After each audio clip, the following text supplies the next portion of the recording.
You guys, it's getting kind of crazy out there. But I'll tell you what I'm loving seeing, and I know you are too, are the people that are doing their part, the doctors and the nurses who are tirelessly working, the people that are sewing. I had a friend who can sew and made a mask so that I can now go to the grocery store. Everybody's doing their part. So this is me trying to do my part, to offer some hope and some truth out there. It's from a Christian perspective. If you have 5 minutes or less, listen. Otherwise, scroll on through. Won't hurt my feelings. Here's my thought. It's a scary world. The world we're living in, we've never seen anything like it.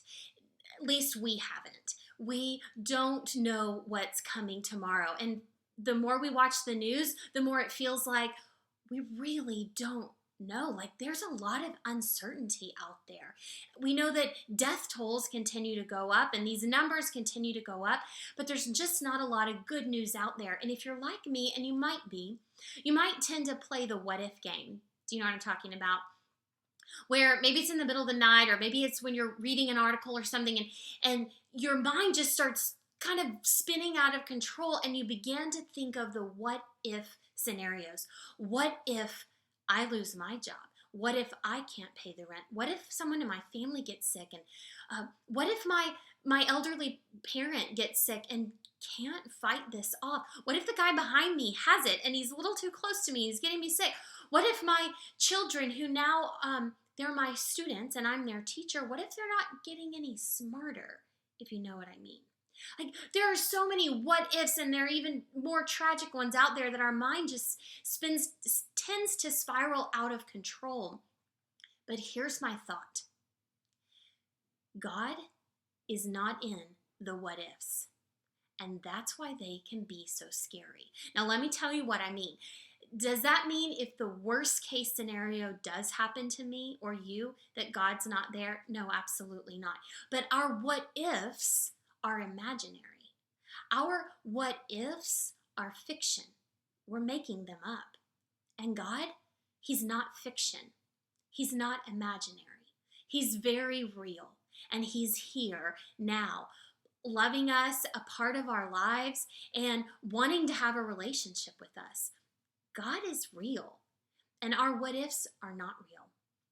And no matter what our future holds, God will be there.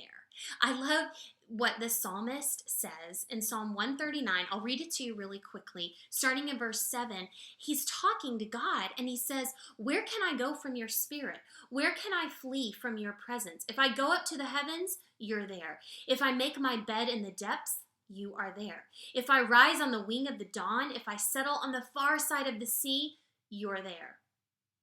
And your right hand will hold me fast. If I say, surely the darkness will hide me and the light become night around me, even the darkness will not be dark to you. The night will shine like the day, for darkness is a light to you." Now you might hear that and think, wow, that's a little weird and scary, that there's nowhere I can go and get away from God. And actually, that is what it's saying. But the psalmist isn't freaked out by that. He's quite encouraged by it, because he's saying, there is nowhere I can go. There's no tragedy that can occur that you're not there, God. In fact, there's no tragic thing I can do, some horrible thing that I can do that would get me far enough away where you can't find me. Because God's always there, loving us and wanting to be a part of our lives. But He's not in our what ifs, because our what ifs are imaginary. So what if the next time we begin to be attacked by these what ifs, and I do mean attacks sometimes, they come out of nowhere.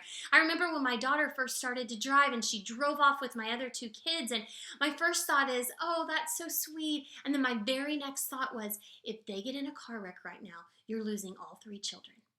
And then I began to think, what does a funeral look like for all three kids at the same time? And it's this crazy world, and maybe you're laughing because you've been in that crazy world. We can spiral out of control. So here's a thought. What if we stop those thoughts? I mean, they come out of nowhere, but what if we just say, stop. I'm not going to think about that today.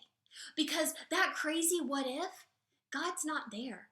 God's here right now, with me. Even if my situation doesn't look amazing, I do know that God is with me. And we can be, in that instance, be more present for the people in our lives, our family and our friends who need us. Because if we're off in our crazy world, we're not being present with the people who need us the most. So I encourage you, let's stop the what if game and trust that no matter what tomorrow holds, we don't know what it holds, but we do know that God will hold us tomorrow. Just a thought.